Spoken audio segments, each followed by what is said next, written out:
Audiobooks full length, your favorite audiobooks for sleeping and relaxing, starts now. The Untroubled Mind by Herbert J. Hall, MD. 1. The Untroubled Mind. Canst thou not minister to a mind diseased? Pluck from the memory a rooted sorrow, raze out the written troubles of the brain, and with some sweet, oblivious antidote, cleanse the stuffed bosom of that perilous stuff which weighs upon the heart. Macbeth. When a man tells me he never worries, I am inclined to think that he is either deceiving himself or trying to deceive me. The great roots of worry are conscience, fear, and regret.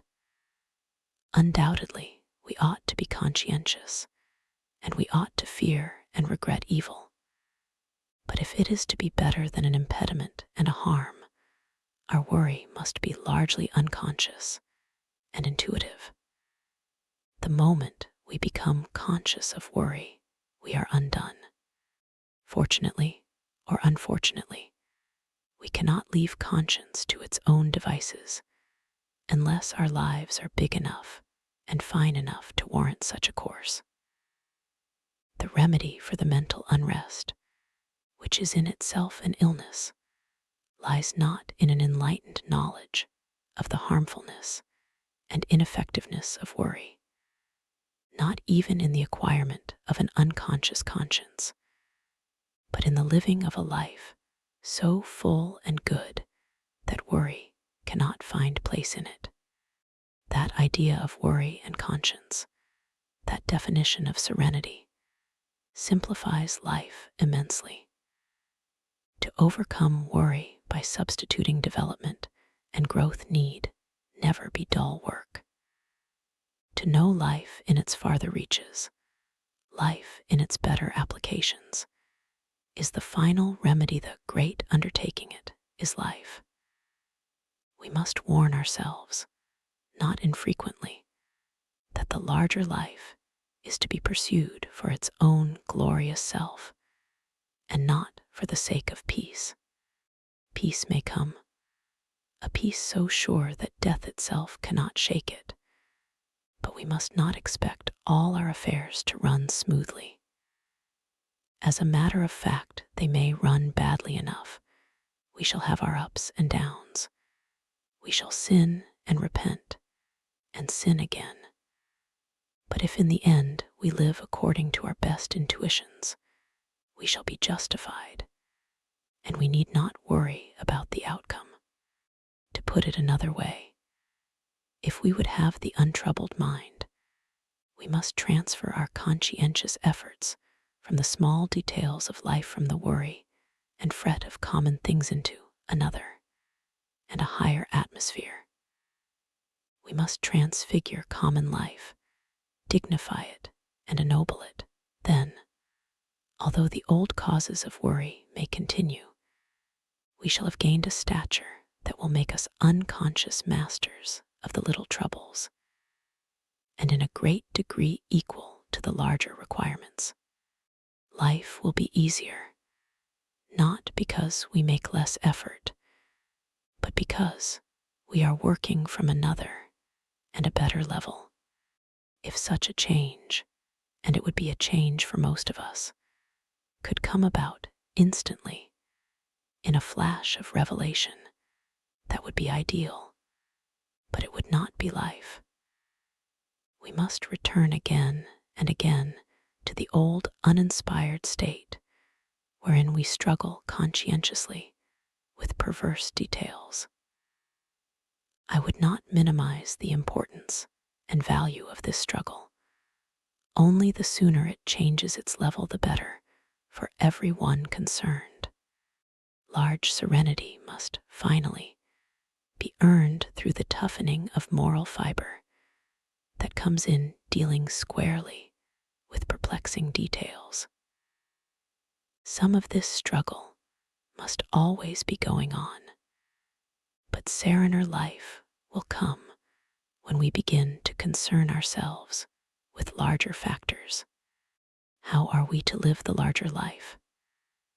Partly through uninspired struggle and through the brave meeting of adversity, but partly also in a way that may be described as out of hand, by intuition, by exercise of the quality of mind that sees visions and grasps truths beyond the realms of common thought. One am more and more impressed with the necessity of inspiration in life if we are to be strong and serene, and so finally escape the pitfalls of worry and conscience. By inspirations, I do not mean belief in any system or creed. It is not a stated belief that we need to begin with. That may come in time. We need first to find in life, or at least in nature, an essential beauty that makes its own true, inevitable response within us. We must learn to love life so deeply that we feel its tremendous significance, until we find in the sea and the sky the evidence of an overbrooding spirit too great to be understood, but not too great to satisfy the soul. This is a sort of mother religion, the matrix, from which all sects and creeds are born. Its existence in us dignifies us and makes simple, purposeful, and receptive living almost inevitable. We may not know why we are living according to the dictates of our inspiration, but we shall live so, and that is the important consideration. If I urge the acquirement of a religious conception that we may cure the intolerable distress of worry, I do what I have already warned against. It is so easy to make this mistake that I have virtually made it on the same page with my warning. We have no right to seek so great a thing as religious experience that we may be relieved of suffering. Better go on with pain and distress than cheapen religion by making it a remedy. We must seek it for its own sake, or rather, we must not seek it at all, lest, like a dream, it elude us, or change into something else, less holy. Nevertheless, it is true that if we will but look with open, unprejudiced eyes again and again upon the sunrise or the stars above us, we shall become conscious of a presence greater and more beautiful than our minds can think. In the experience of that vision, strength and peace will come to us unbidden. We shall find our lives raised, as by an unseen force, above the warfare of conscience and worry. We shall begin to know the meaning of serenity and of that priceless, if not wholly to be acquired, possession, the untroubled mind. One am aware that I shall be misunderstood and perhaps ridiculed by my colleagues when I attempt to discuss religion in any way. Theology is a field in which I have had no training, but that is the very reason why I dare write of it. I do not even assume that there is a God in the traditional sense. The idea is too great to be made concrete and literal. No single fact of nature can be fully understood by our finite minds, but I do feel vaguely that the laws that compass us and make our lives possible point always on beyond the realms of time and space toward the existence of a mighty overruling spirit.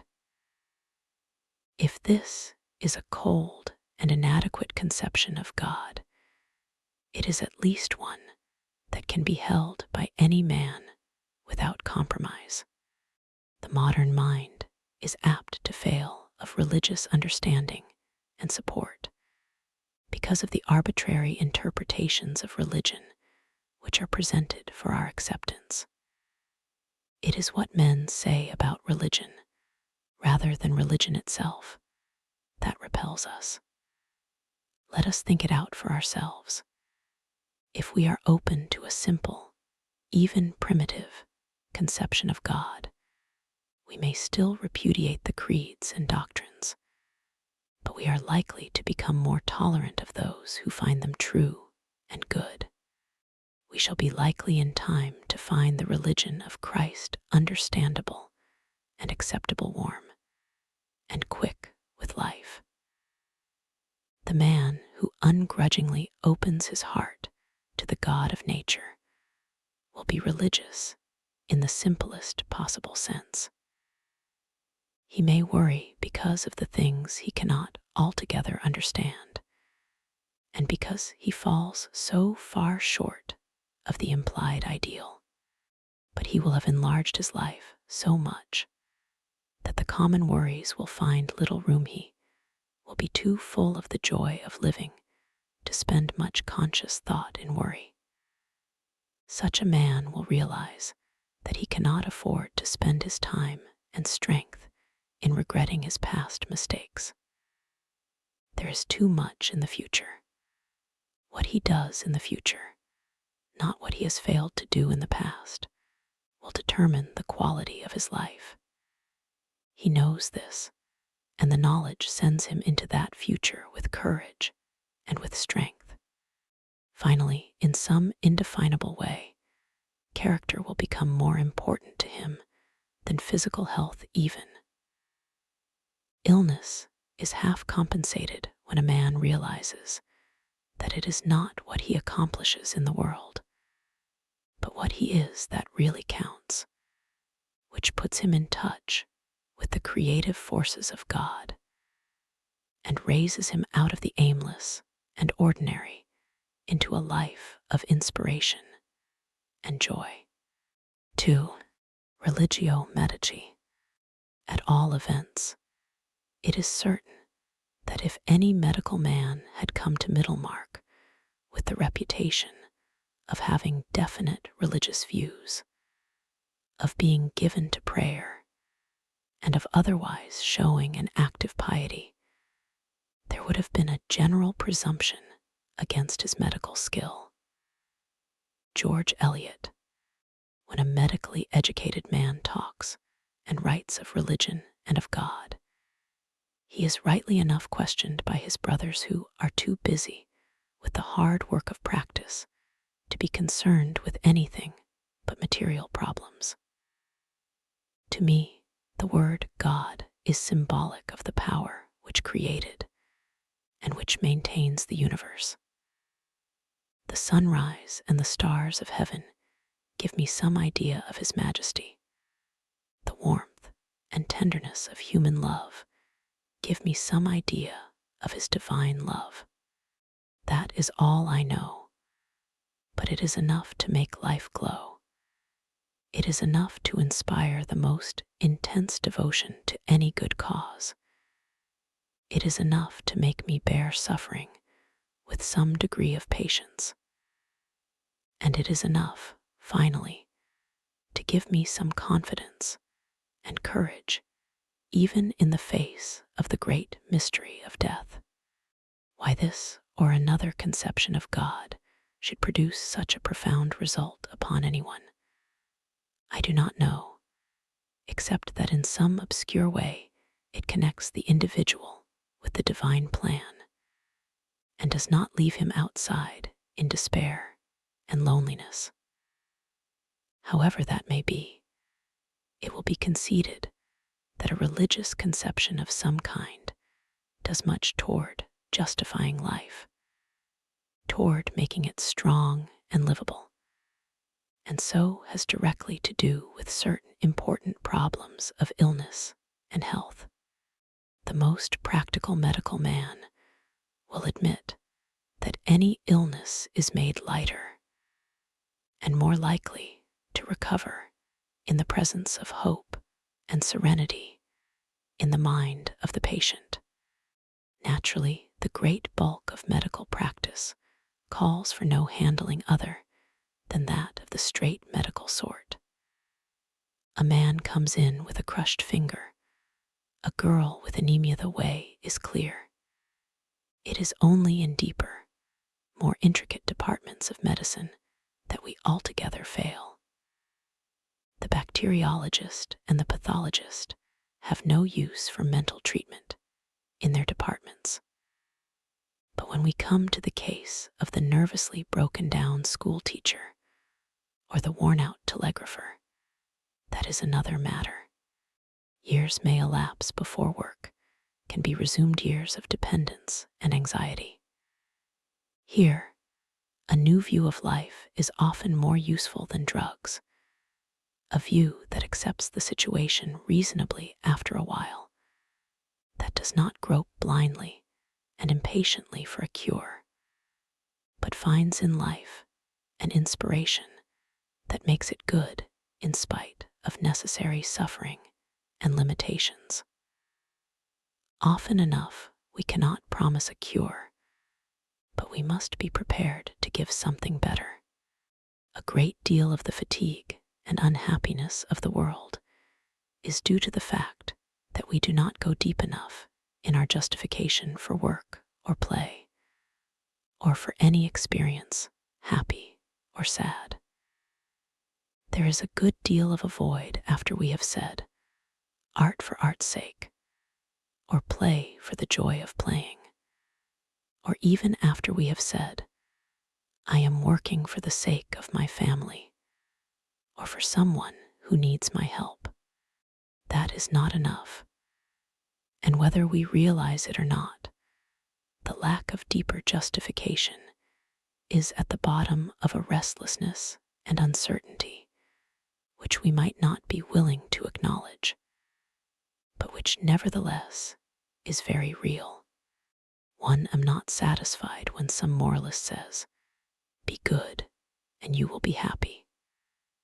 The kind of happiness that comes from a perfunctory goodness is a thing which I cannot understand, and which I certainly do not want. If I work and play and serve and employ, making up the fabric of a busy life, if I attain a very real happiness, I am tormented by the desire to know why I am doing it, and I am not satisfied with the answer I usually get. The patient may not be cured when he is relieved of his anemia, or when his emaciation has given place to the plumpness and suppleness and physical strength that we call health. The man whom we look upon as well, and who has never known physical illness, is not well in the larger sense until he knows why he is working, why he is living, why he is filling his life with activity. In spite of the elasticity and spring of the world's interests, there must come often, and with a kind of fatal insistence, the deep demand for a cause, for a justification. If there is not an adequate significance behind it, life, with all its courage and accomplishment, seems but a sorry thing, so full of pathos, even in its brightest moments, so shadowed with a sense of loss and of finality that the bravest heart may well fail and the truest courage relax, supported only by the assurance that this way lies happiness, or that right is right. What is this knowledge that the world is seeking, but can never find? What is this final justification? If we seek it in its completeness, we are doomed always to be ill and unsatisfied. If we are willing to look only a little way into the great question, if we are willing to accept a little for the whole content, because it is manifestly part of the final knowledge, and because we know that final knowledge rests with God alone, we shall understand enough to save us from much sorrow and painful incompleteness. There is, in the infinitely varied and beautiful world of nature, and in the hearts of men, so much of beauty and truth that it is a wonder we do not all realize that these things of common life may be in us. And for us, the daily and hourly expression of the infinite being we call God. We do not see God, but we do feel and know so much that we may fairly believe to be of God, that we do not need to see him face to face. It is something more than imagination to feel that it is the life of God in our lives, so often unrecognized or ignored, that prompts us to all the greatness and the inspiration and the accomplishment of the world. If we could know more clearly the joy of such a conception, we should dry up at its source much of the unhappiness which is, in a deep and subtle way, at the bottom of many a nervous illness and many a wretched existence. The happiness which is found in the recognition of kinship with God, through the common things of life, in the experiences which are so significant that they could not spring from a lesser source. The happiness which is not sought, but which is the inevitable result of such recognition. This experience goes a long way toward making life worth living. If we do have this conception of life, then some of the old questions that have vexed so many dwellers upon the earth will no longer be a source of unhappiness or of illness of mind or body. The question of immortality, for instance, which has made us afraid to die, will no longer be a question we shall not need to answer it in the presence of God, in our lives, and in the world about us. We shall be content finally to accept whatever is in store for us, so it be the will of God. We may even look for something better than mere immortality, something more divine than our gross conception of eternal life. This is a religion that I believe medical men may teach without hesitation whenever the need shall arise. I know well enough that many a blunt, if kindly man cannot bring himself to say these words, even if he believes them.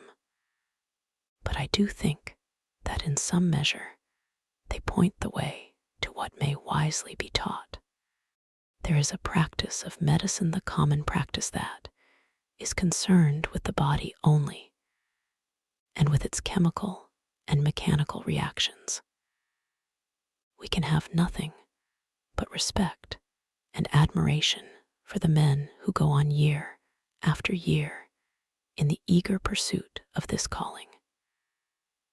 We know that such a work is necessary, that it is just as important as the educational practice of which I write.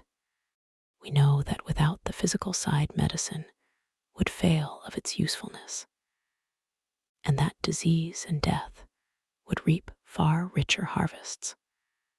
I only wish the two naturally related aspects of our dealing with patients might not be so completely separated that they lose sight of each other. As a matter of fact, both elements are necessary to our human welfare. If medicine devotes itself altogether to the cure and prevention of physical disease, it will miss half of its possibilities. It is equally true that if we forget the physical necessities in our zeal for spiritual hygiene, we shall get and deserve complete and humiliating failure. Many men will say, why mix the two? Why not let the preachers and the philosophers preach, and the doctors follow their own ways? For the most part, this may have to be the arrangement. But the doctor who can see and treat the spiritual needs of his patient will always be more likely to cure in the best sense than the doctor who sees only half of the picture.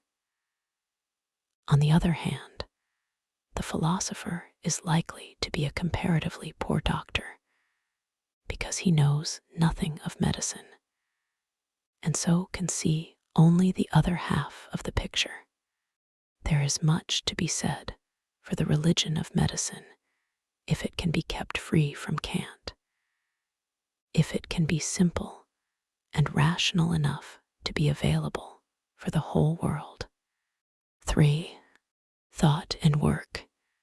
One wish I had a trade, it would animate my arms and tranquilize my brain. Senanker. Do ye next thinge. Old English proverb. Since our minds are so constantly filled with anxiety, there would seem to be at least one sure way to be rid of it to stop thinking. A great many people believe that the mind will become less effective, that life will become dull and purposeless, unless they are constantly thinking and planning and arranging their affairs. I believe that the mind may easily and wisely be free from conscious thought a good deal of the time, and that the greatest progress and development in mind often comes when the thinker is virtually at rest, when his mind is to all intents and purposes blank. The busy, unconscious mind does its best work in the serenity of an atmosphere which does not interfere and confuse. It is true that the greatest conceptions do not come to the untrained and undisciplined mind. But do we want great conceptions all the time? There is a technical training for the mind which is, of course, necessary for special accomplishments. But this is quite another matter. Even this kind of thought must not obtrude too much, lest we become conscious of our mental processes and so end in confusion. One of the greatest benefits of work with the hands, or of objective and constructive work with the mind, is that it saves us from unending hours of thinking. Work should, of course, find its fullest justification as an expression of faith. If we have ever so dim a vision of a greater significance in life, of its close relationship to infinite things, we become thereby conscious of the need of service, of the need of work. It is the easy, natural expression of our faith, the inevitable result of a spiritual contact with the great working forces of the world. It is work above all else that saves us from the disasters of conflicting thought. A few years ago, a young man came to me, suffering from too much thinking. He had just been graduated from college, and his head was full of confused ideas and emotions. He was also very tired, having overworked in his preparation for examinations, and because he had not taken the best care of his body. The symptoms he complained of were sleeplessness and worry, together with the inevitable indigestion and headache. Of course, as a physician, I went over the bodily functions carefully and studied, as far as I might, into the organic conditions. I could find no evidence of physical disease. I did not say, "There is nothing the matter with you," for the man was sick. I told him that he was tired, that he had thought too much, that he was too much concerned about himself, and that, as a result of all this, his bodily functions were temporarily upset. He thought he ought to worry about himself, because otherwise he would not be trying to get well. I explained to him that this mistaken obligation was the common reason for worry, and that in this case, at least, it was quite unnecessary and even harmful for him to go on thinking about himself.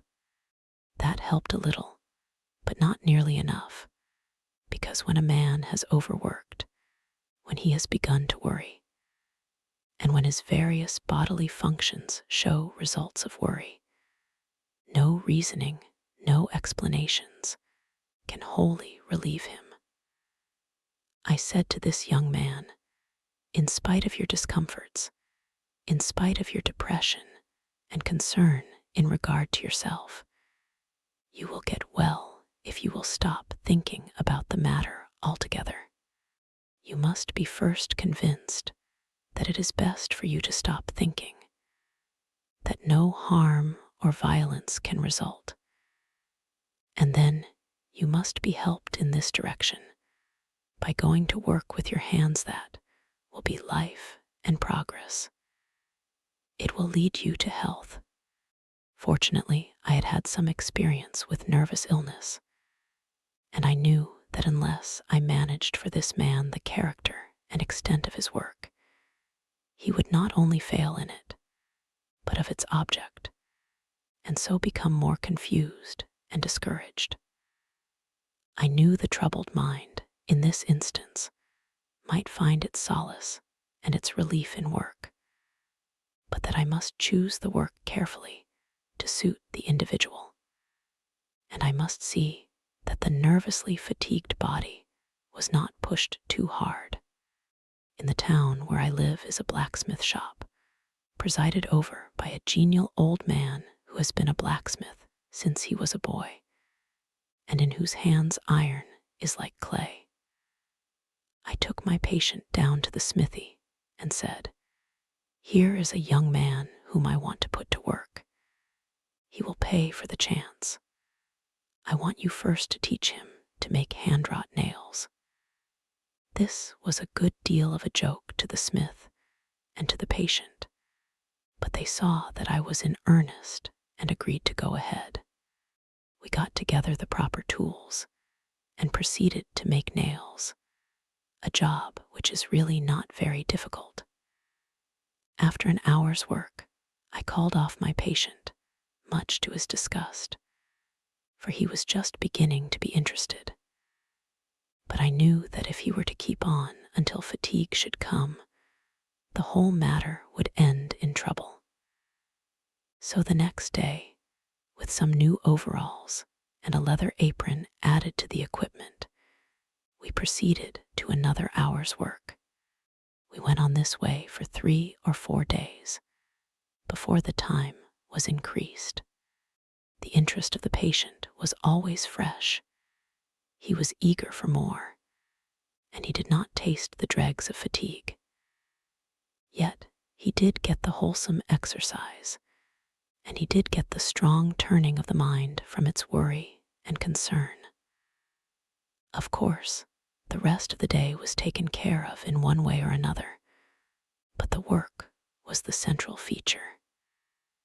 In a week, we were at it 2 hours a day, in 3 weeks, 4 hours, and in a month, 5 hours. He had made a handsome display of hand-wrought nails, a superior line of pokers and shovels for fireplaces, together with a number of very respectable andirons. On each of these larger pieces of handiwork, my patient had stamped his initials with a little steel die that was made for him. Each piece was his own. Each piece was the product of his own versatility and his own strength. His pride and pleasure in this work were very great, and well they might be, for it is a fine thing to have learned to handle so intractable a material as iron. But in handling the iron patiently and consistently, until he could do it without too much conscious thinking, and so, without effort, he had also learned to handle himself naturally, more simply and easily.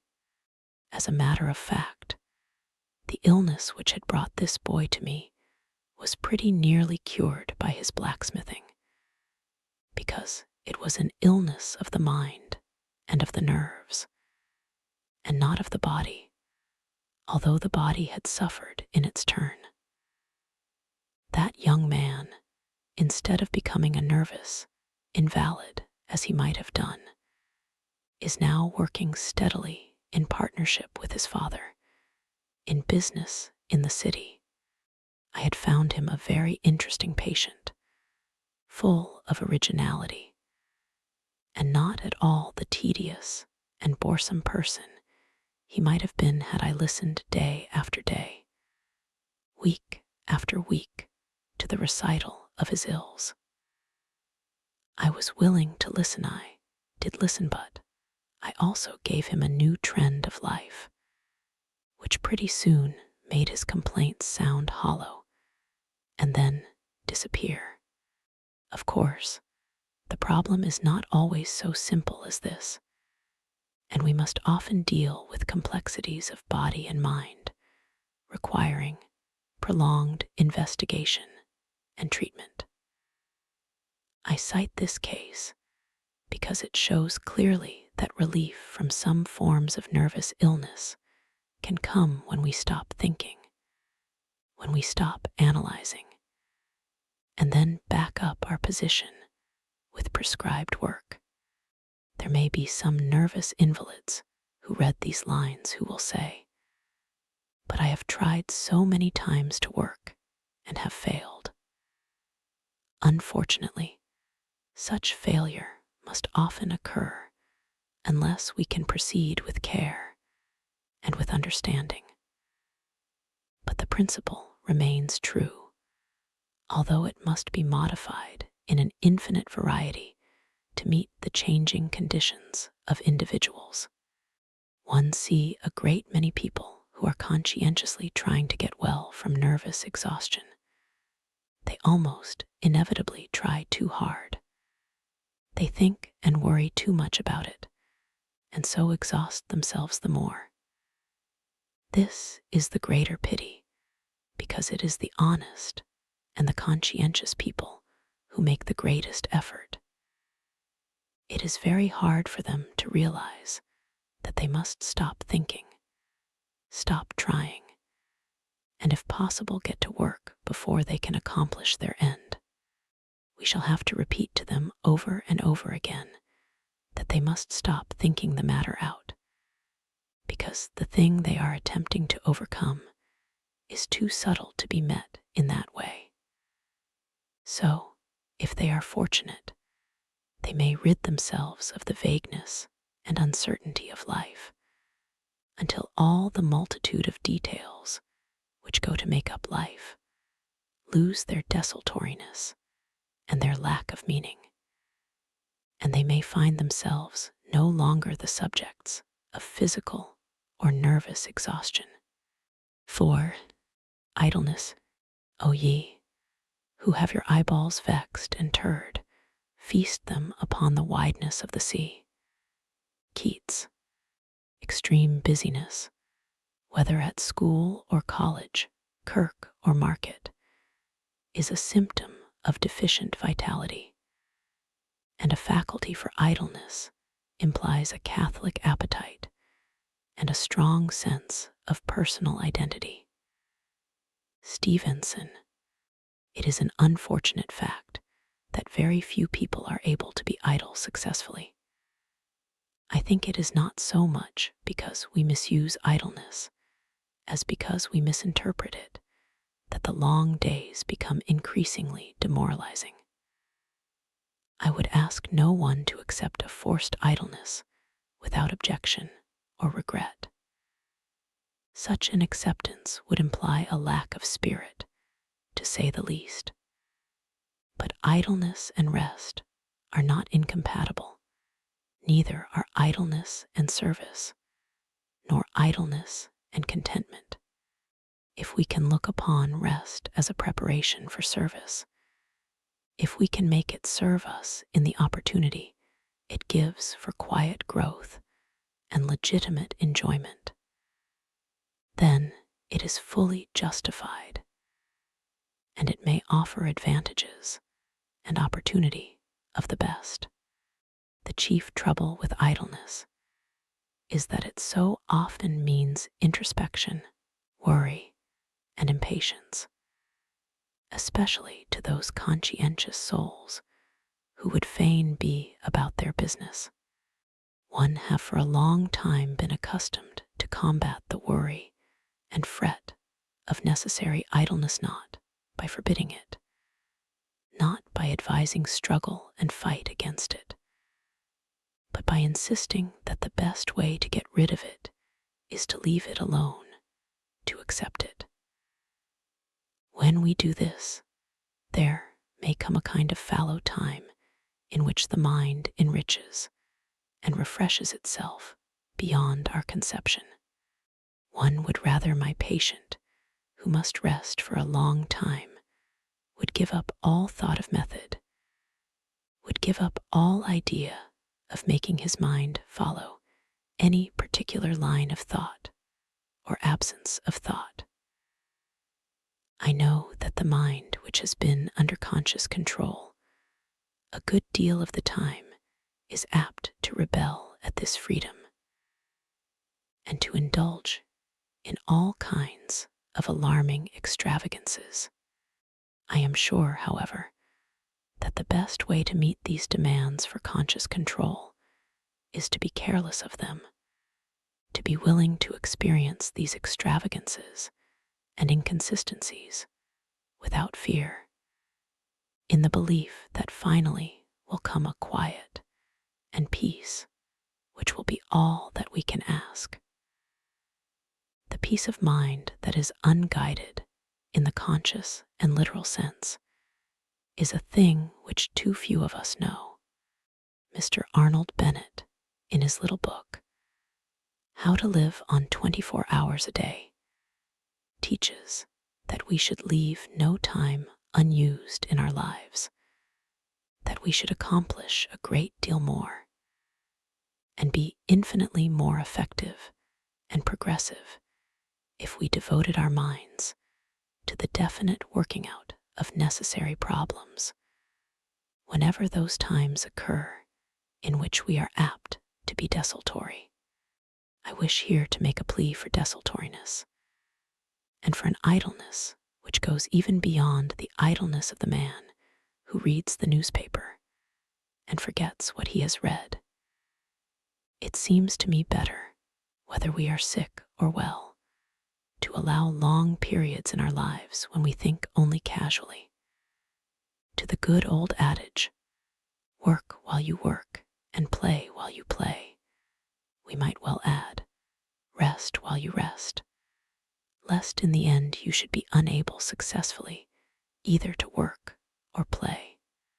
A man is not necessarily condemned to tortures of mind, because he must rest for a week or a month or a year. I know that there must be anxious times, especially when idleness means dependence, and when it brings hardship to those who need our help. But the invalid must not try constantly to puzzle the matter out. If we do not make ourselves sick with worry, we shall be able sometime to approach active life with sufficient frankness and force. It is the constant effort of the poor, tired mind to solve its problems that not only fails of its object, but plunges the invalid deeper into discouragement and misunderstanding. How cruel this is, and how unfortunate that it should come more commonly to those who try the hardest to overcome their handicaps, to throw off the yoke of idleness and to be well, when you have tried your best to get back to your work and have failed, when you have done this not once, but many times. It is inevitable that misunderstanding should creep in, inevitable that you should question very deeply and doubt not infrequently. Yet, the chances are that one of the reasons for your failure is that you have tried too hard, that you have not known how to rest. When you have learned how to rest, when you have learned to put off thinking and planning until the mind becomes fresh and clear, when you are in a fair way to know the joy of idleness and the peace of rest, you are a great deal more likely to get back to efficiency and to find your way along the great paths of activity into the world of life. It is not so much the idleness, then, as the attempt to overcome its irksomeness that makes this condition painful. The invalid in bed is in a trap, to be tormented by his thoughts unless he knows the meaning of successful idleness. This knowledge may come to him by such strategy as I have suggested, by giving up the struggle against worry and fret. But peace will come surely, steadily, with healing in its wings, when the mind is changed altogether, when life becomes free because of a growth and development that finds significance even in idleness, that sees the world with wise and patient eyes. In a way, it does not matter, your physical condition or mine, if our eyes have seen the glory that deifies life and makes even its waste places beautiful. What is that view from your window as you lie in your bed? A bit of the sea, if you are fortunate, a corner of garden, surely, the top of an elm tree against the blue. What is it but the revelations of a God in the world? There is enough that is sad and unhappy, but over all are these simple, ineffable things. If the garden is an expression of God in the world, then the world and life are no longer meaningless. Even idleness becomes in some degree bearable, because it is a part of a significant world. Unfortunately, the idleness of disability often means pain, the wear and tear of physical or nervous suffering. That is another matter. We cannot meet it fully with any philosophy. My patients very often beg to know the best way to bear pain, how they may overcome the attacks of nerves that are harder to bear than pain. To such a question, I can only say that the time to bear pain is before and after. Live in such a way in the times of comparative comfort that the attacks are less likely to appear and easier to bear when they do come. After the pain or the nervous attack is over, that is the time to prevent the worst features of another. Forget the distress. Live simply and happily in spite of the memory, and you will have done all that the patient himself can do to ward off or to make tolerable the next occasion of suffering. Pain itself, pure physical pain, is a matter for the physician's judgment. It is his business to seek out the causes and apply the remedy. 5. Rules of the game. It is not growing like a tree in bulk doth make man better be. Ben Jonson. It is a good thing to have a sound body, better to have a sane mind, but neither is to be compared to that aggregate of virile and decent qualities which we call character. Theodore Roosevelt. The only effective remedy against inexorable necessity is to yield to it. Petrarch. When I go about among my patients, most of them, as it happens, nervously sick, I sometimes stop to consider why it is they are ill. I know that some are so because of physical weakness over which they have no control, that some are suffering from the effects of carelessness, some from willfulness, and more from simple ignorance of the rules of the game. There are so many rules that no one will ever know them all. But it seems that we live in a world of laws, and that if we transgress those laws by ever so little, we must suffer equally, whether our transgression is a mistake or not, and whether we happen to be saints or sinners. There are laws also which have to do with the recovery of poise and balance when these have been lost. These laws are less well observed and understood than those which determine our downfall. The more gross illnesses from accident, contagion, and malignancy we need not consider here, but only those intangible injuries that disable people who are relatively sound in the physical sense. It is true that nervous troubles may cause physical complications, and that physical disease very often coexists with nervous illness, but it is better for us now to make an artificial separation. Just what happens in the human economy when a nervous breakdown comes, nobody seems to know, but mind and body cooperate to make the patient miserable and helpless. It may be nature's way of holding us up and preventing further injury. The holdup is severe, usually, and becomes in itself a thing to be managed. The rules we have wittingly or unwittingly broken are often unknown to us, but they exist in the all-wise providence, and we may guess by our own suffering how far we have overstepped them.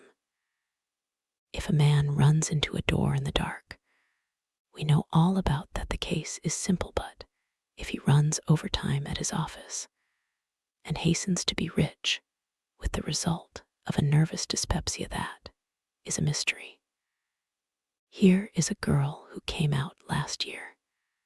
She was apparently strong, and her mother was ambitious for her social progress. That meant 4 nights a week for several months at dances and dinners, getting home at 3 a.m. or later. It was gay and delightful while it lasted, but it could not last, and the girl went to pieces suddenly.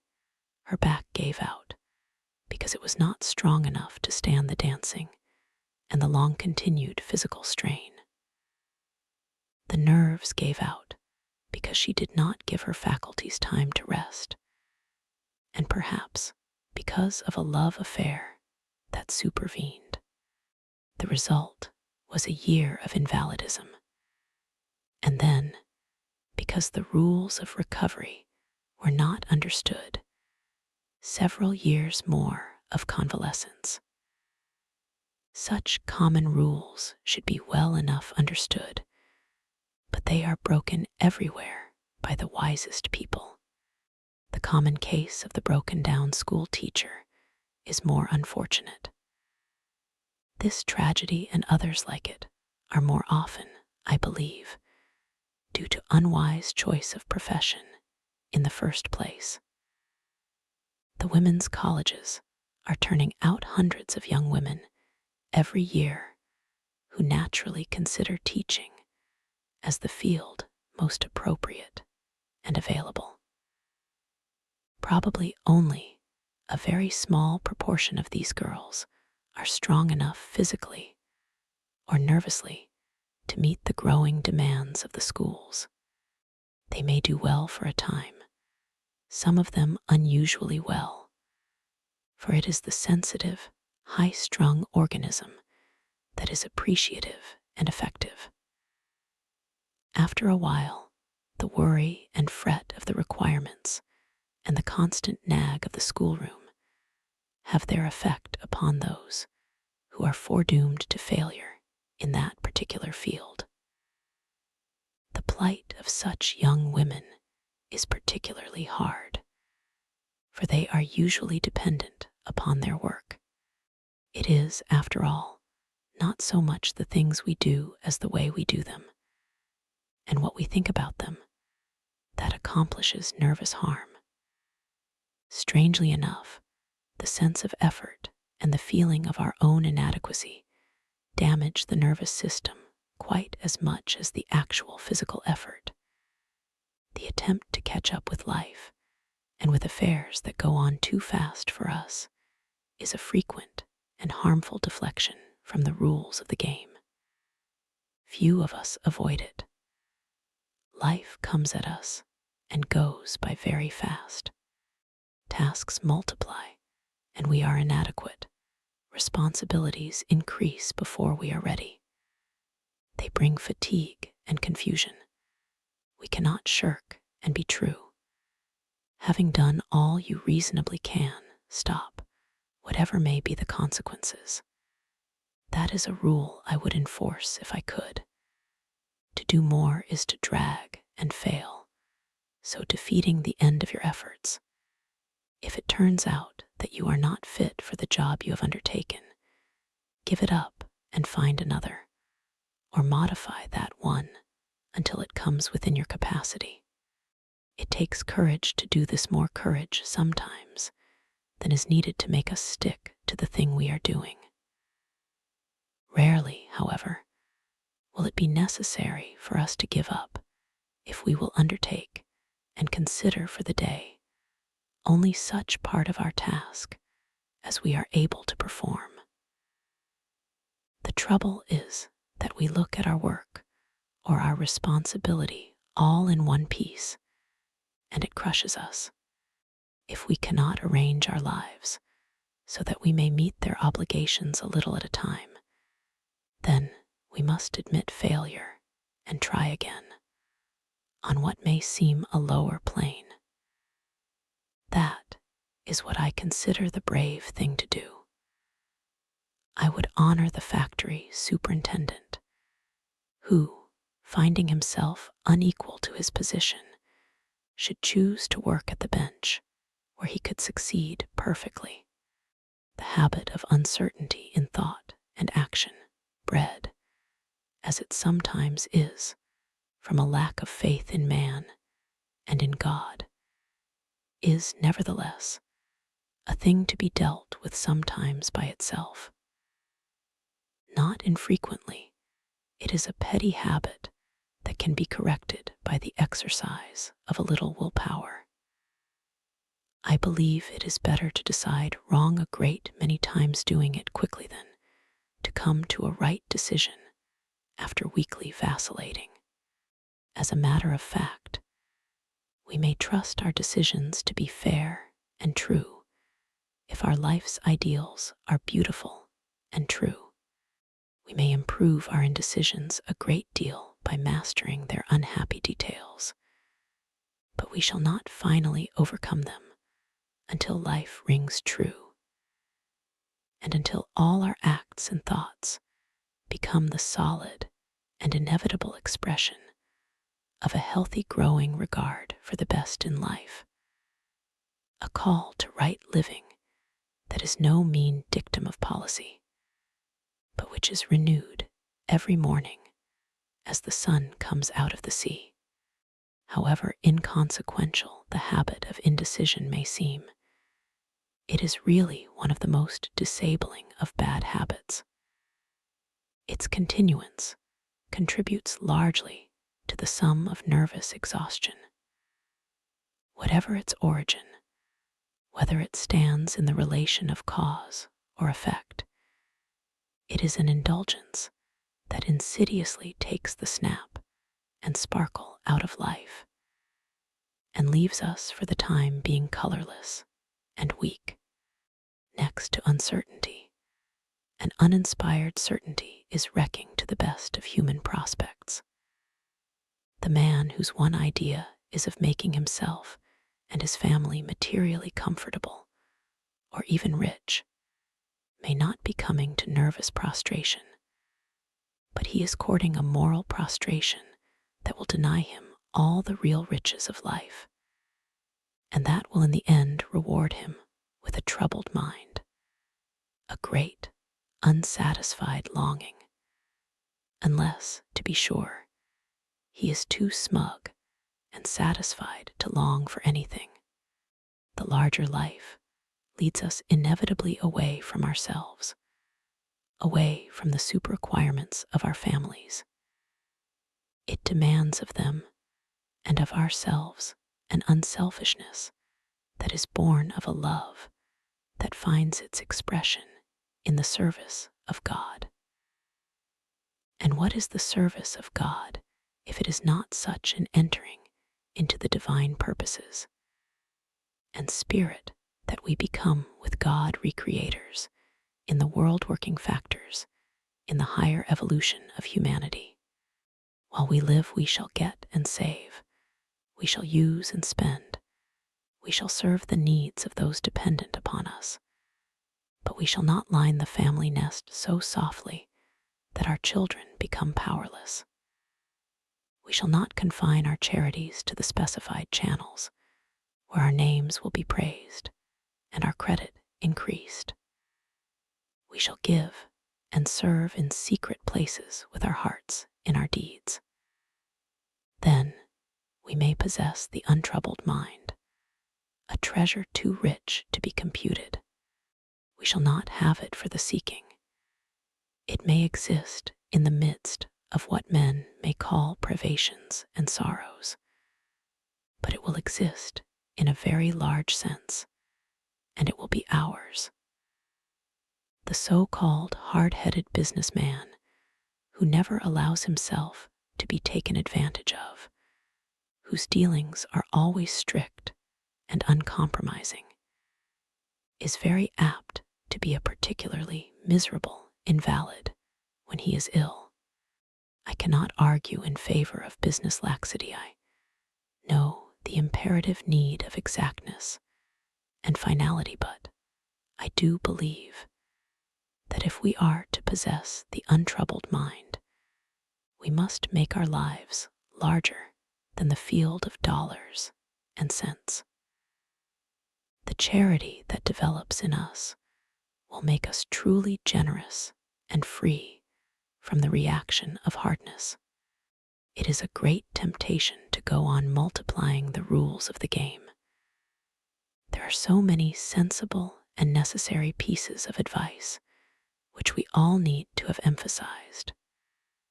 That is the course we must try to avoid. The child needs to be told arbitrarily for a while what is right and what is wrong, that he must do this and he must not do that. The time comes, however, when the growing instinct toward right living is the thing to foster not the details of life, which will inevitably take care of themselves if the underlying principle is made right. It must be the ideal of moral teaching to make clear and pure the source of action. Then the stream will be clear and pure. Such a stream will purify itself and neutralize the dangerous inflow along its banks. It is true that great harm may come from the polluted inflows, but they will be less and less harmful as the increasing current from the good source flows down. We shall have to look well to our habits lest serious ills befall, but that must never be the main concern, or we shall find ourselves living very narrow and labored lives. We shall find that we are failing to observe one of the most important rules of the game. 6. The nervous temperament. Beyond the ugly actual, lo, on every side, imagination's limitless domain. Browning. He that too much refines his delicacy will always endanger his quiet. Samuel Johnson. The great refinement of many poetical gentlemen has rendered them practically unfit for the jostling and ugliness of life. Stevenson. It has been my fortune as a physician to deal much with the so-called nervous temperament. I have come both to fear and to love it. It is the essence of all that is bright, imaginative, and fine, but it is as unstable as water. Those who possess it must suffer it, is their lot to feel deeply, and very often to be misunderstood by their more practical friends. All their lives these people will shed tears of joy and more tears of sorrow. I would like to write of their joy, of the perfect satisfaction, the true happiness that comes in creating new and beautiful things, of the deep pleasure they have in the appreciation of good work in others. But with the instinct of a dog trained for a certain kind of hunting, I find myself turning to the misfortunes and the ills. The very keenness of perception makes painful anything short of perfection. What will such people do in our clanging streets? What of those fine ears tuned to the most exquisite appreciation of sweet sound? What of that refinement of hearing that detects the least departure from the rhythm and pitch in complex orchestral music? And must they bear the crash of steel on stone, the infernal clatter of traffic? Well, yes, as a matter of fact they must, at least for a good many years to come, until advancing civilization eliminates the city noise. But it is not always great noises that disturb and distract. There's a story told of a woman who became so sensitive to noise that she had her house made soundproof. There were thick carpets and softly closing doors. Everything was padded. The house was set back from a quiet street, but that street was strewn with tan bark to check the sound of carriages. Surely here was bliss for the sensitive soul. I need not tell the rest of the story, how absolutely necessary noises became intolerable, and the poor woman ended by keeping a man on the place to catch and silence the tree toads and crickets. There is nothing to excuse the careless and unnecessary noises of the world. We shall dispose of them finally, as we are disposing of flamboyant signboards and typhoid flies. But meanwhile, and always, for that matter, the sensitive soul must learn to adjust itself to circumstances and conditions. This adjustment may in itself become a fine art.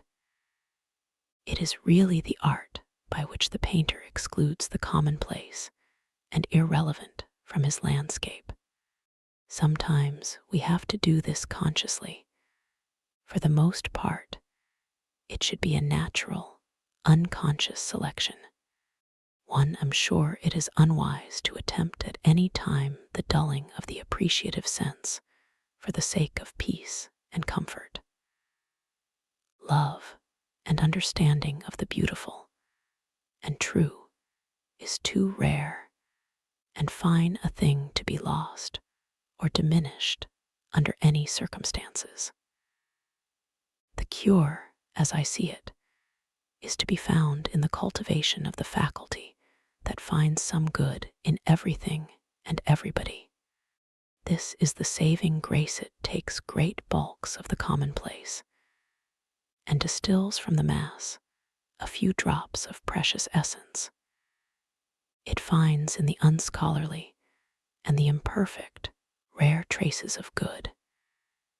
It sees in man, any man, the image of God, to be justified and made evident only in the sublimity of death, perhaps, but usually to be developed in life.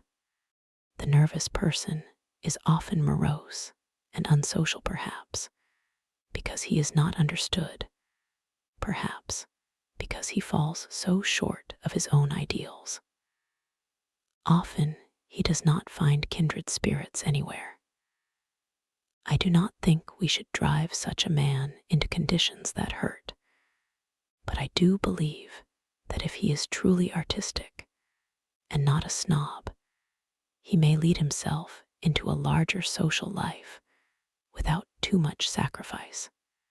The sensitive, high-strung spirit that does not give of its own best qualities to the world of its acquaintance, that does not express itself in some concrete way, is always in danger of harm. Such a spirit turned in upon itself is a consuming fire. The spirit will burn a long time and suffer much if it does not use its heat to warm and comfort the world of need.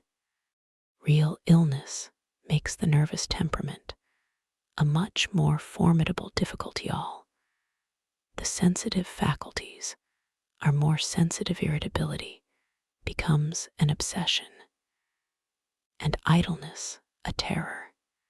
The nervous temperament under irritation is very prone to become selfish and very likely to hide behind this selfishness, calling it temperament. The man who flies into a passion when he is disturbed, or who spends his days in torment from the noises of the street.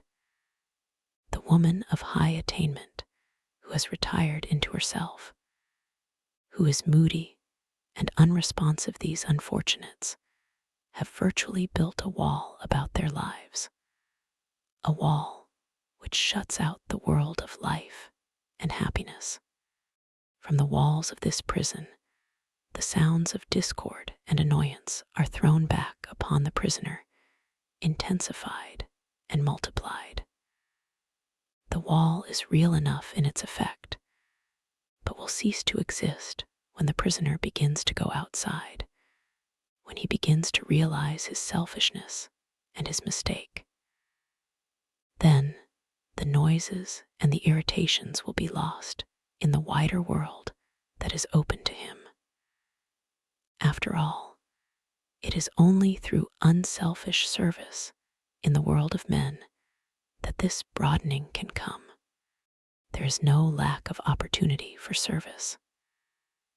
Perhaps the simplest and most available form of service is charity, the big, professional kind, of course, and beyond that, the greater field of intimate and personal charity.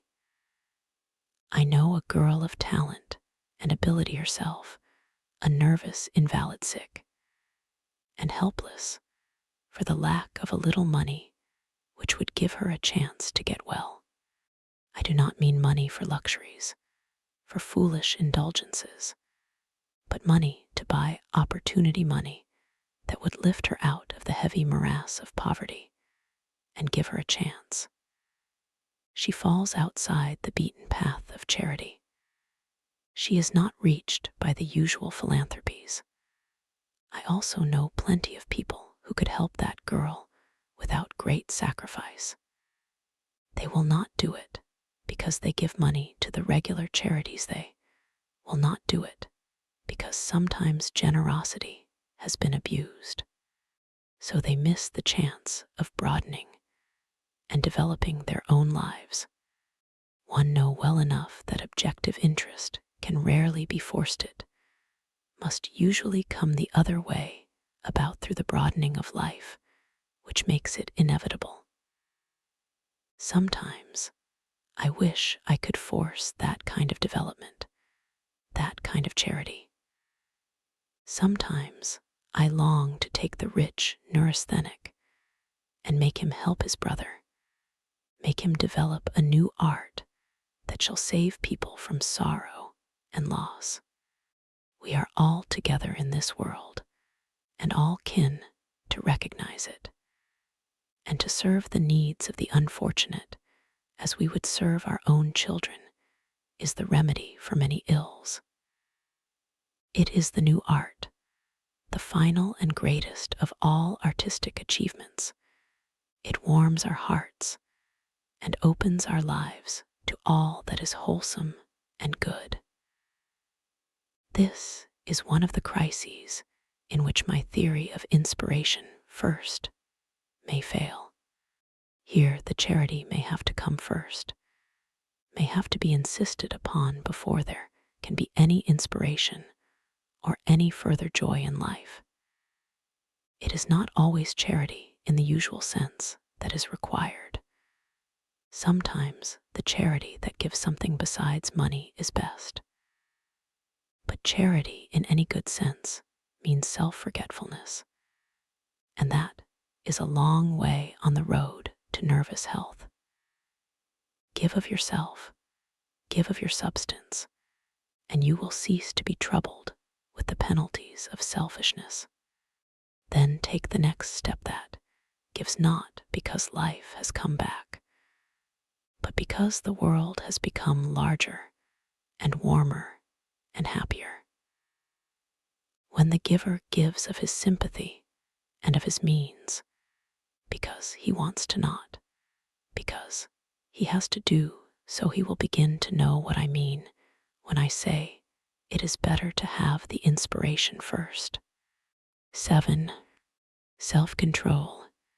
He only earns his freedom and existence who daily conquers them anew. Goethe.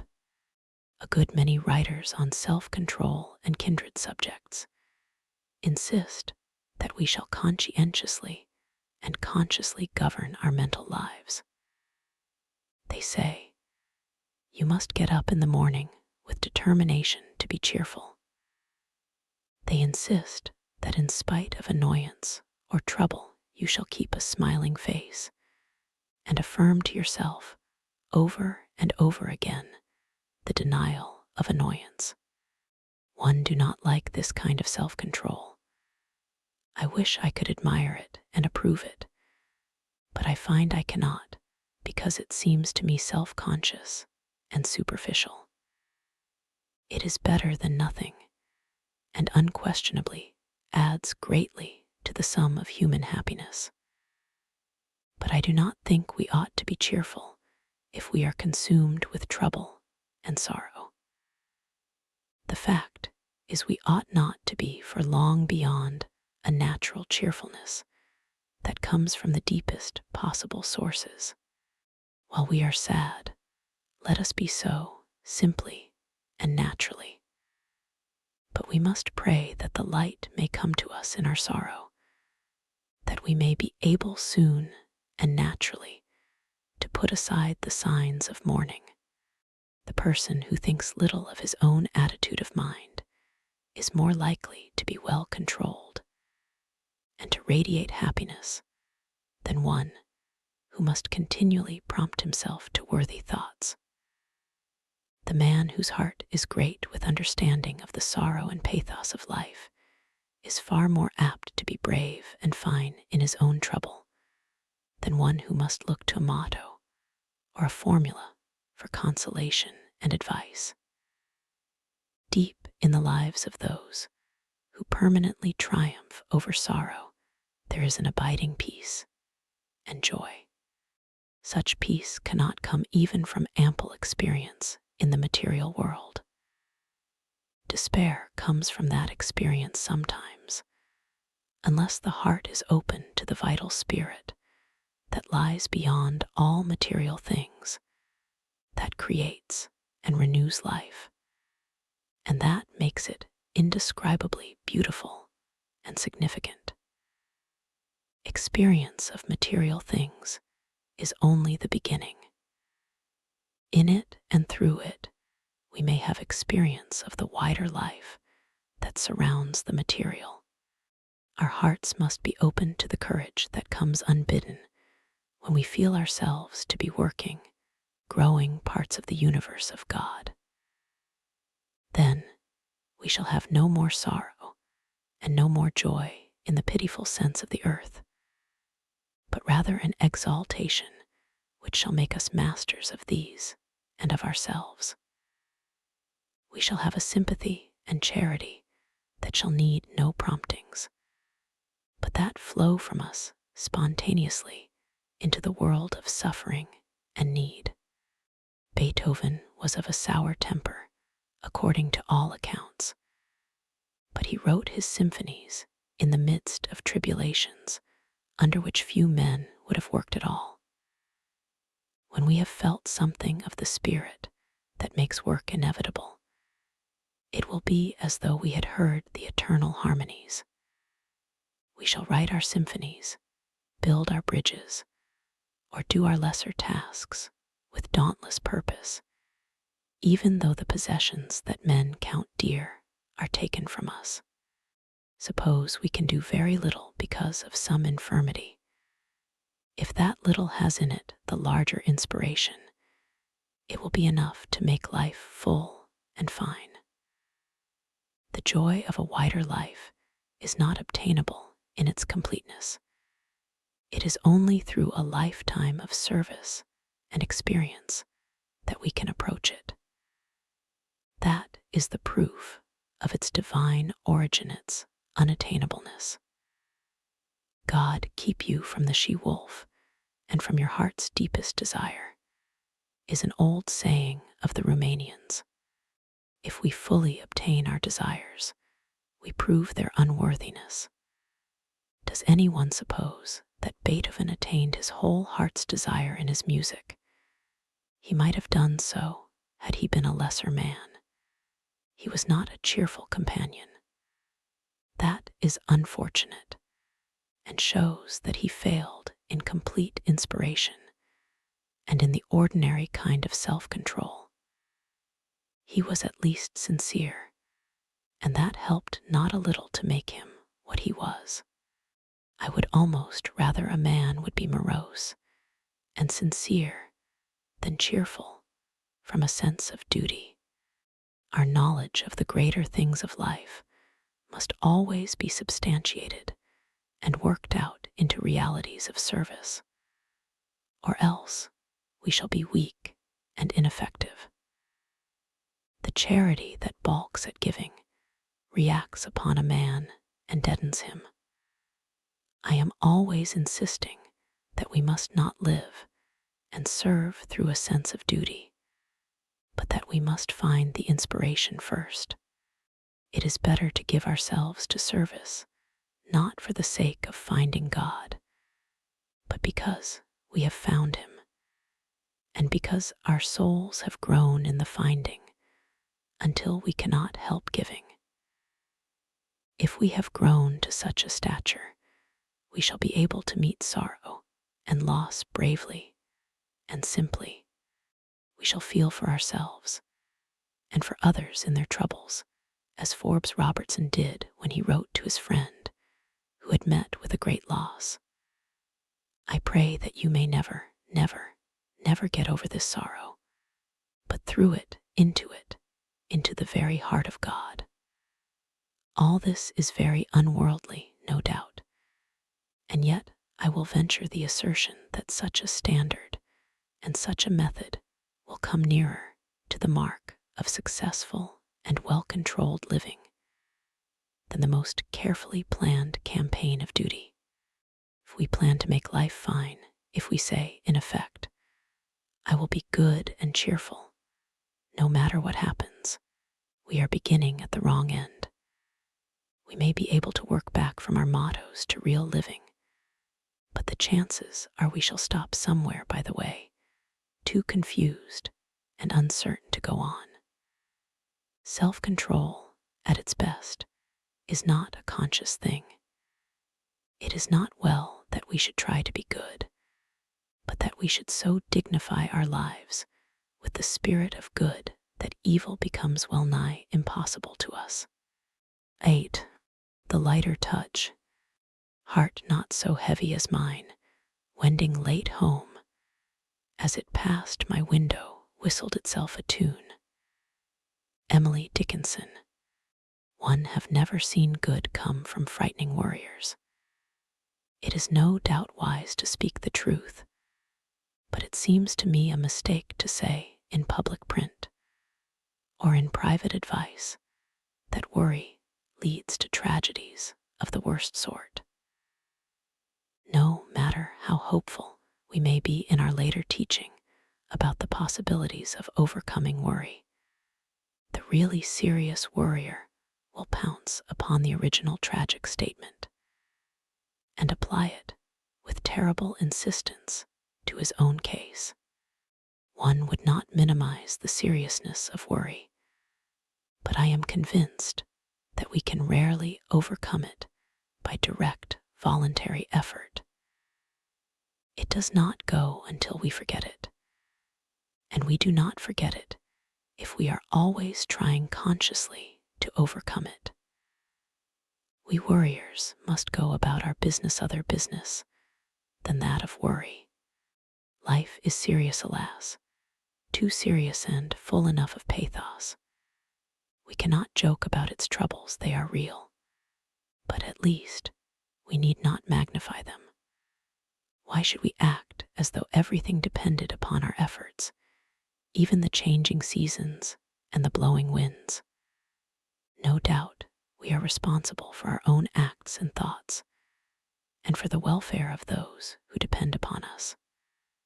The trouble is we take unnecessary responsibilities so seriously that we overreach ourselves and defeat our own good ends. One would make my little world more blessedly careless with and abandon that loves life too much to spoil it with worry. I would cherish so great a desire for my child's good that I could not scold and bear down upon him for every little fault, making him a worrier too. But instead, I would guide him along the right path with pleasant words and brave encouragement. The condemnation of faults is rarely constructive. We had better say to the worriers, here is life, no matter what unfortunate things you may have said or done. You must put all evil behind you and live simply, bravely, well. The greater the evil, the greater the need of forgetting. Not flippantly, but reverently, leave your misdeeds in a limbo where they may not rise to haunt you. This great thing you may do, not with the idea of evading or escaping consequences, but so that past evil may be turned into present and future good. The criminal himself is coming to be treated this way. He is no longer eternally reminded of his crime. He is taken out into the sunshine and air and is given a shovel to dig with. A wonderful thing is that shovel. With it, he may bury the past and raise up a happier, better future. We must care so much to expiate our sins that we are willing to neglect them and live righteously. That is true repentance, constructive repentance. We cannot suddenly change our mental outlook and become happy when grief has borne us down. For the broken heart silence and shade that is fair and right, I would say to those who are unhappy, do not try to be happy, you cannot force it, but let peace come to you out of the great world of beauty that calmly surrounds our human suffering, and that speaks to us quietly of God. Genuine laughter is not forced, but we may let it come back into our lives if we know that it is right for it to come. We have all about us instances of the effectiveness of the lighter touch as applied to serious matters. The life of the busy surgeon is a good example. He may be, and usually is, brimming with sympathy, but if he were to feel too deeply for all his patients, he would soon fail and die. He goes about his work. He puts through a half-dozen operations in a way that would send cold shivers down the back of the uninitiated. And yet, he is accurate and sure as a machine. If he were to take each case upon his mind in a heavy, consequential way, if he were to give deep concern to each ligature he ties, and if he were to be constantly afraid of causing pain, he would be a poor surgeon. His work, instead of being clean and sharp, would suffer from overconscientiousness. He might never finish an operation for fear his patient would bleed to death. Such a man may be the reverse of flippant, and yet he may actually enjoy his somber work. Cruel, bloodthirsty, not at all. These men, the great surgeons, are as tender as children. But they love their work. They really care very deeply for their patients. The successful ones have the lighter touch, and they have no time for worry. Sometimes we wish to arouse the public conscience. Do the long columns of figures, the impressive statistics, wake men to activity?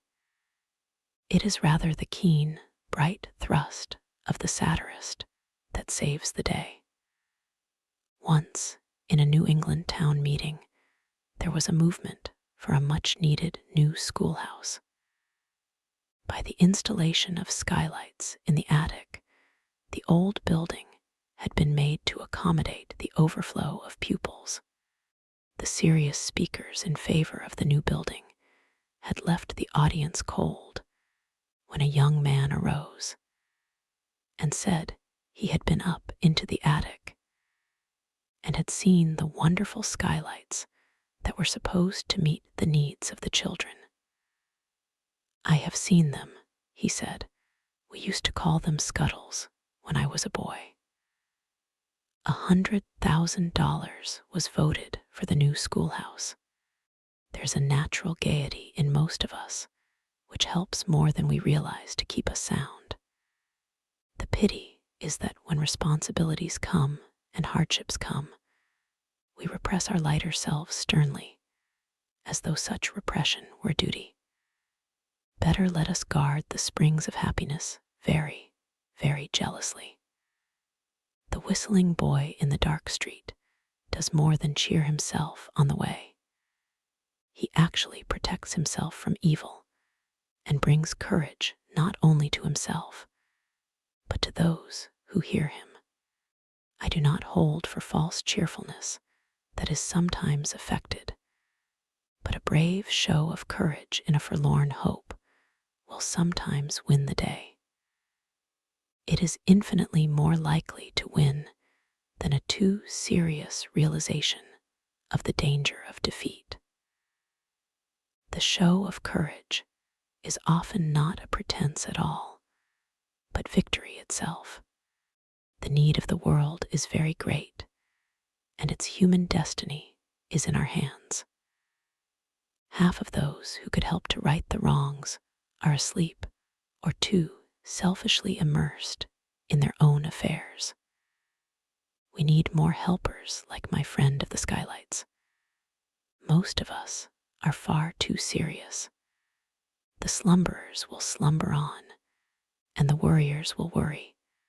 The serious people will go ponderously about until someone shows them how ridiculous they are and how pitiful. 9. Regrets and forebodings. Regret avails little still, less remorse the one keeps alive the old offense. The other creates new offenses. Goethe. The unrepentant sinner walks abroad. Unfortunately for us moralists, he seems to be having a very good time. We must not condone him. Though he may be a very lovable person, neither must we altogether condemn him. For he may be repentant in the very best way of all ways, the way that forgets much and leaves behind more, because life is so fine that it must not be spoiled, and because progress is in every way better than retrospection. The fact is that repentance is too often the fear of punishment, and such fear is, to say the least, unmanly. I would rather be a lovable sinner than one of the people who repent, because they cannot bear to think of the consequences. Knowledge and fear of consequences undoubtedly keep a great many young people from the so-called sins of ignorance. But there must be something behind knowledge and fear of consequences to stop the youth of spirit from doing what he is inclined to do. Over and over again, we must go back to the appreciation of life's dignity and beauty, to the consciousness of the Spirit of God behind and in the world, if we are to find a balance and a character that will deliver us from evil. When we have found this consciousness, when we live it and breathe it, we shall be far less apt to sin. And when we have sinned, as we all must in the course of our blundering lives, we shall not waste our time in regret or in the fear of consequences. If the God we dream of is as great as the sea or as beautiful as a tree, we need not fear him. He will be tender and just at the same time. He will be as forgiving as he is strong. The best we can do, then, is to leave our sins in the hand of God and go our way, sadder and wiser, maybe, but not regretting too much, not fearing any more. There is a new idea in medicine, the development of which has been one of the most striking achievements of modern times, the idea of psychoanalysis as taught and advocated by Freud in Germany. The plan is to study the subconscious mind of the nervous patient by means of hypnotism, to assist the patient to recall all the mental experiences of his past, even his very early childhood, and, in this way, to make clear the origin of the misconceptions and the unfortunate impressions which have presumably exerted their influence through the years. The new system includes, also, the interpretation of dreams, their effect upon the conscious life, and their influence upon the mentality. Very wonderful results are reported from the pursuit of this method. Many a badly warped and twisted life has been straightened out and renewed when the searchlight has revealed the hidden influences that have been at work and which have made trouble. The repression of conscious or unconscious feelings can no doubt change the whole mental life. We should have the greatest respect for the men who are doing this work. It requires, I am told, an almost unbelievable amount of patience and time to accomplish the analysis. No doubt, the adult judgment of childish follies is a direct means of disposing of their harmful influence in life, the surest way of losing the conscious or unconscious regrets that sadden many lives. There are probably many cases of disturbed and troubled mind that can be cured in this way only. The method does not appeal to me because I am so strongly inclined to take people as they are, to urge a forgetfulness that does not really forget, but which goes on bravely to the development of life. This development cannot proceed without the understanding that life may be made so beautiful that sins and failures are lost in progress. Some of us may need the subtle analysis of our lives to make clear the points where we went astray in our thoughts and ideas.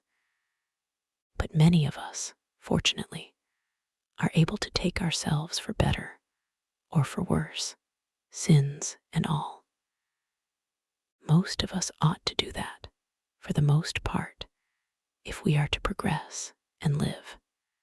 Sometimes the revelations of evils we know not of result in complications rather than simplification. As in the case of a boy who wrote to me and said that since he had learned of his early sins, he had made sure that he could never be well.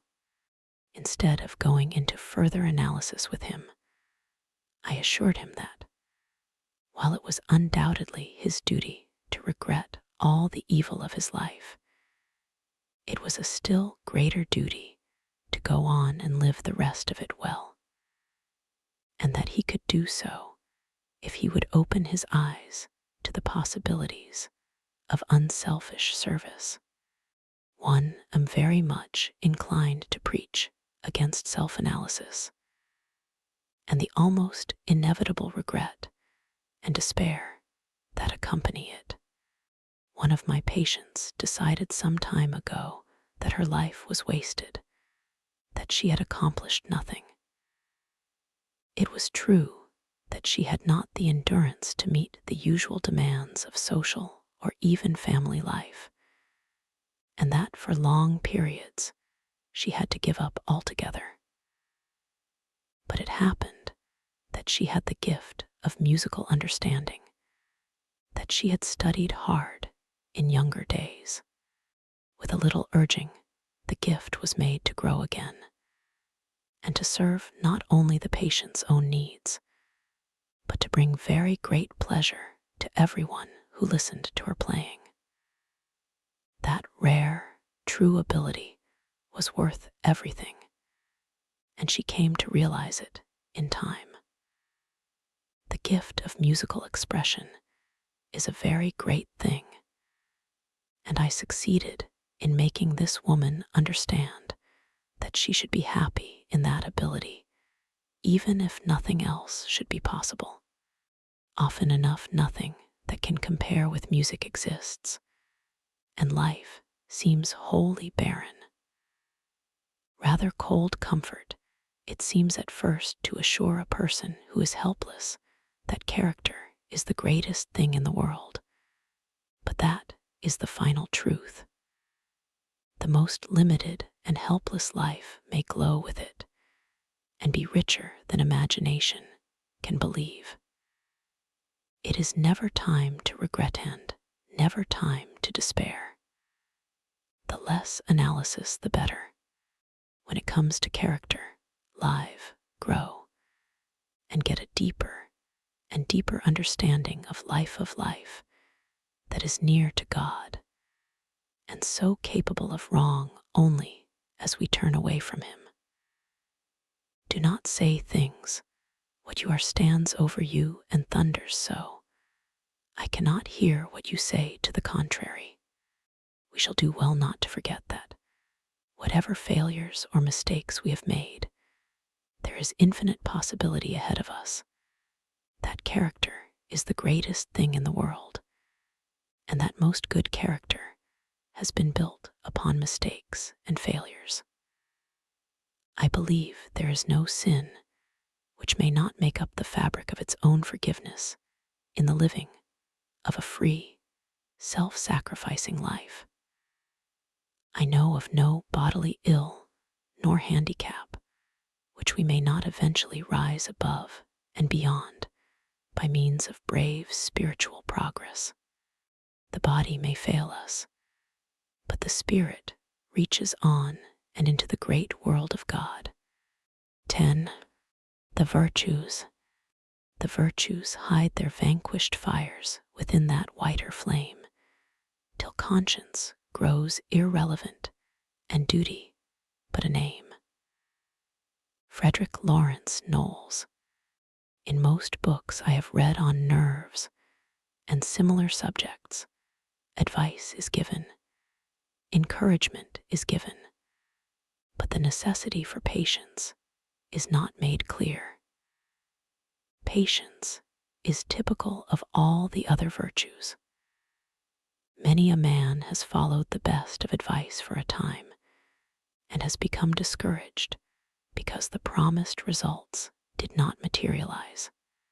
It is disappointing, surely, to have lived upon a diet for months only to find that you still have dyspepsia, or to have followed certain rules of morality with great precision and enthusiasm without obtaining the untroubled mind. We are accustomed to see results in the material world and naturally expect them everywhere. The trouble is we do not always recognize improvements when we see them, and we insist upon certain preconceived changes as a result of our endeavors. The physician is apt rashly to promise definite physical accomplishments in a given time. He is courting disappointment and distrust when he does so. We all want to get relief from our symptoms, and we are inclined to insist upon a particular kind of relief so strongly that we fail to appreciate the possibilities of another and a better relief which may be at hand. The going astray in this particular is sometimes very unfortunate. I have known a man to rush frantically from one doctor to another, trying to obtain relief for a particular pain or discomfort, unwilling to rest long enough to find out that the trouble would have disappeared naturally if he had taken the advice of the first physician to live without impatience and within his limitations. The human body is a very complex organism, and sometimes pain and distress are better not relieved, since they may be the expression of some deeper maladjustment which must first be straightened out. This is also true of the mind, in which the unhappy proddings of conscience had better not be cured by anodynes or by evasion, unless we are prepared to go deeply enough to make them disappear spontaneously. We must sometimes insist upon patience, though it should exist as a matter of course patience with ourselves and with others. The physician who demands and secures the greatest degree of patience from his clients is the most successful practitioner, for no life can go on successfully without patience. If patience can be spontaneous, the natural result of a broadening outlook, then it will be permanent and serviceable. The other kind, that exists by extreme effort, may do for a while, but it is a poor makeshift. One always feel like apologizing when I ask a man or a woman to be tolerant or charitable or generous, or for that matter, to practice any of the ordinary virtues. Sound living should spring unbidden from the very joy of life. It should need no justification, and certainly no urging. But unfortunately, as the world now stands, there are men and groups of men who do not see the light. There is a wide contagion of selfishness and short-sightedness among the well-to-do, and a necessary federation of protection and selfishness among the poor. The practical needs of life, artificial as they are among the rich, and terribly insistent as they are among the poor, blind us to larger considerations. If all matters of welfare, public or private, could be treated unselfishly, how quickly we should be rid of some of the great evils that afflict the race. I am inclined to think that much of the goodness of people does come in that way, unconsciously, naturally, as the light flows from the sun. Yet I suppose that in our present order, and until, through the years, the better time arrives, we must very often ask ourselves and others to be good and to be charitable, just because it is right, or worse still, because it is good policy. A man grows better, more human, more intelligent, as he practices the virtues. He is safer, no doubt, and the world is better. It is even true that, by the constant practice of virtues, he may come finally to espouse goodness and become thoroughly good. That is the hopeful thing about it, and the reason why we may consistently ask or demand the routine practice of the virtues.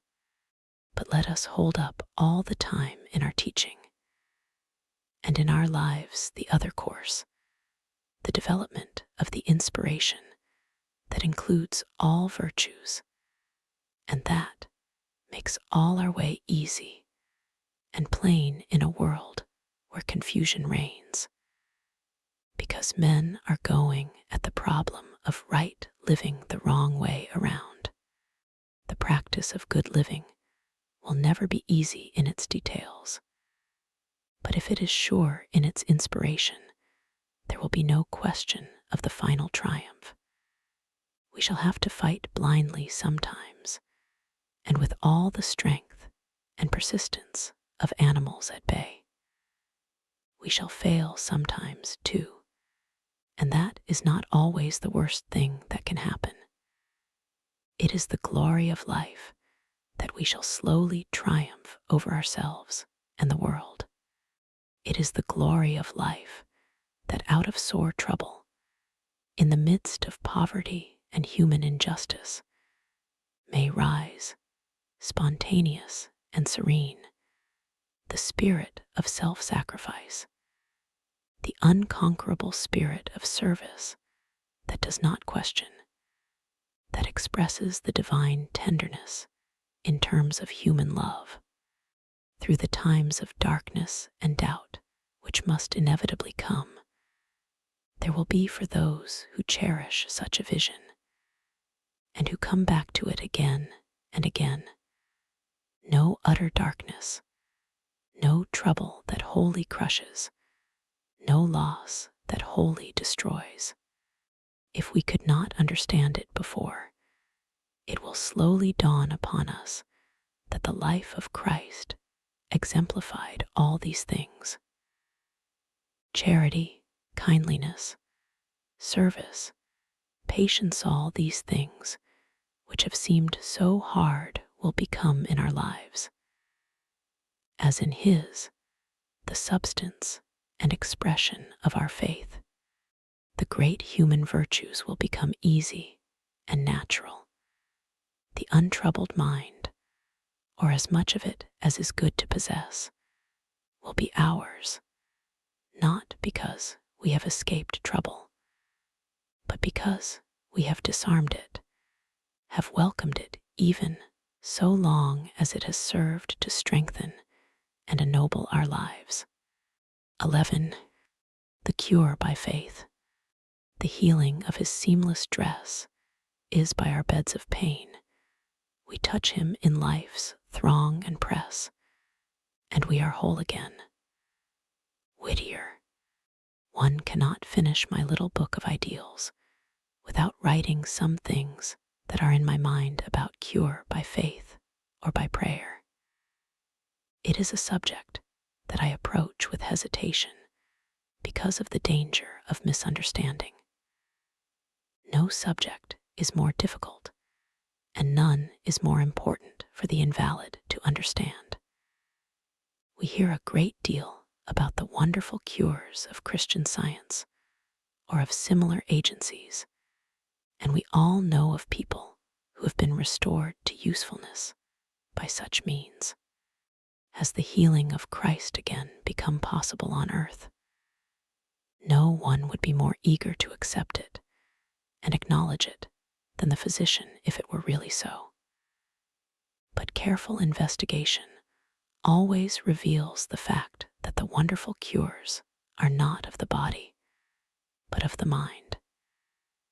It is easy enough to say that a cancer or tuberculosis has been cured by faith, and apparently easy for many people to believe it. But alas, the proof is wanting. The Christian Scientist, honest and sincere as he may be, is not qualified to say what is true disease and what is not.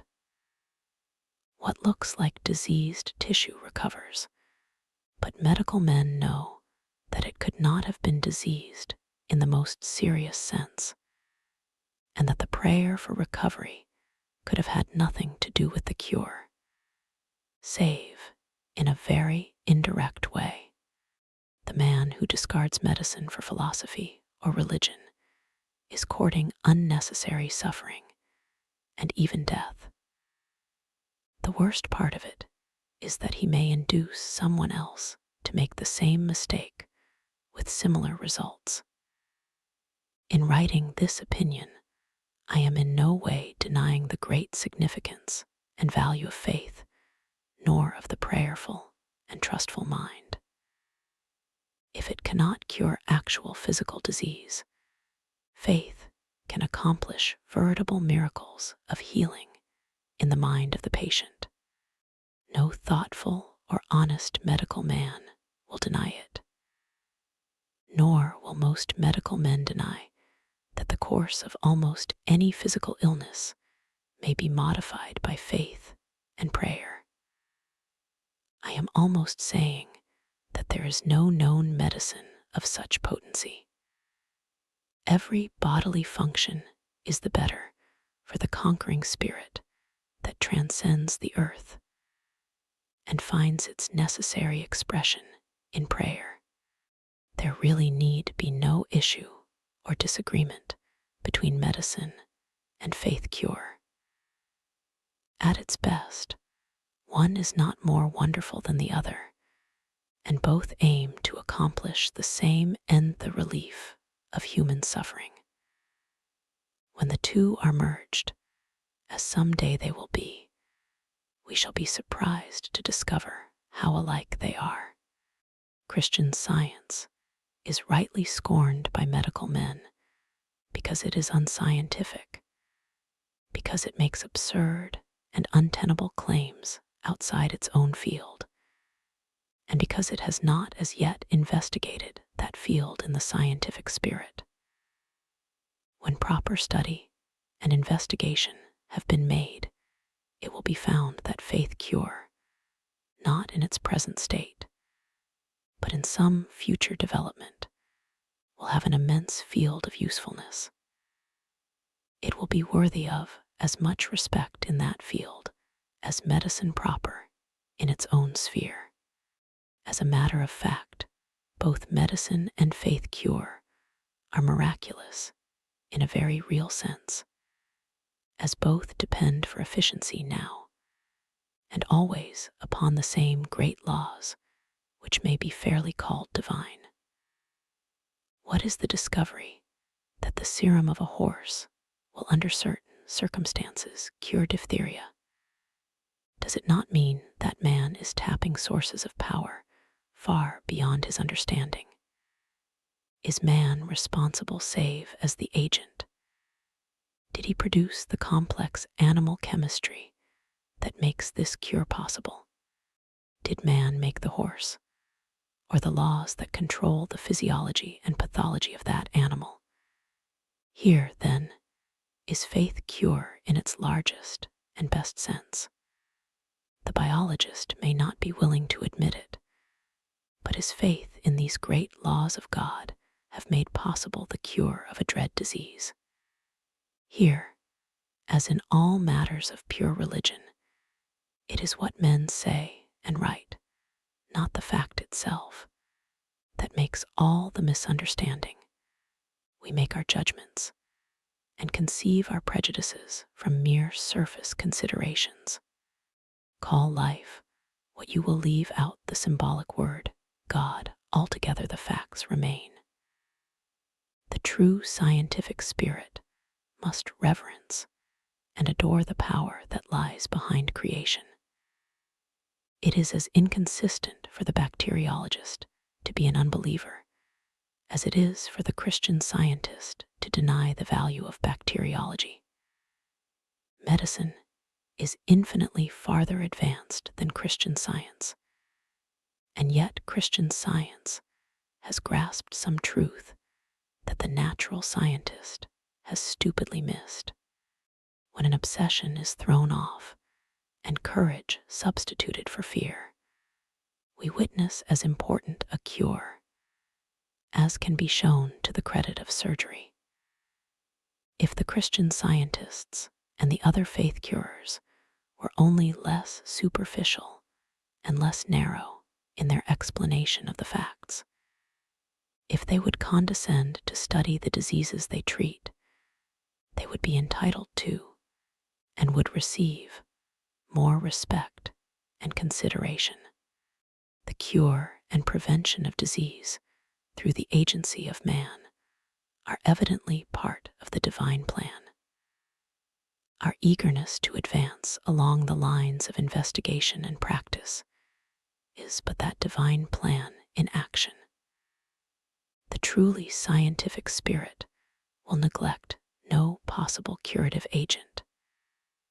When scientific men ridicule prayer, they are thinking not of the real thing, which is above all possible criticism, but of the feeble and often pathetic groping for the real thing.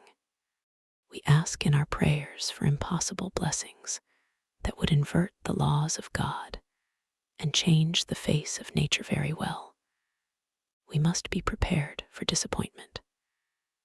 The attitude of prayer may indeed transform our own lives and make possible for us experiences that would otherwise have been impossible. But our pathetic demands we shall never know how forlorn and weak they are. Prayer is the opening of the heart to the being we call God. It is most natural and reasonable. If we pray in our weakness and blindness for what we may not have, there is, nevertheless, a wonderful recreative effect within us. The comfort and peace of such communion is beyond all else healing and restoring in its influence upon the troubled and anxious mind of man. The poet or the scientist who bows in adoration before the glory of God revealed in nature prays in effect to that God, and his soul is refreshed and renewed. The poor wretch who stands blindfolded before the firing squad, waiting the word that ends the life of a military spy, is near enough to God, and the whispered prayer upon his lips is cure for the wounds that take his life. The best kind of prayer seeks not and asks not for physical relief or benefit, but opens the heart to its maker, and so receives the cure of peace that is a greater miracle than any yet wrought by man. Under the influence of that cure, the sick are well, and the dead are alive again. With the courage and spirit of such a cure in our lives, we shall inevitably do our utmost to relieve, by any good means, the physical suffering of the world. We shall follow the laws of nature. We shall study them with the utmost care. We shall take nothing for granted, since by less careful steps we shall miss the divine law and so go astray. The science of healing will become no chance and irrational thing. We shall use all the natural means to relieve and prevent suffering. There will be no scoring of one set of doctors by another, because all will have one purpose. But more to the point than that, men will discover that health in its largest sense consists in living devout and prayerful lives, whereunto shall be revealed in good time all that our finite minds can know and use. There will be no suffering of the body in the old and pitiful sense, for we shall be so much alive that disease and death can no longer claim us. The end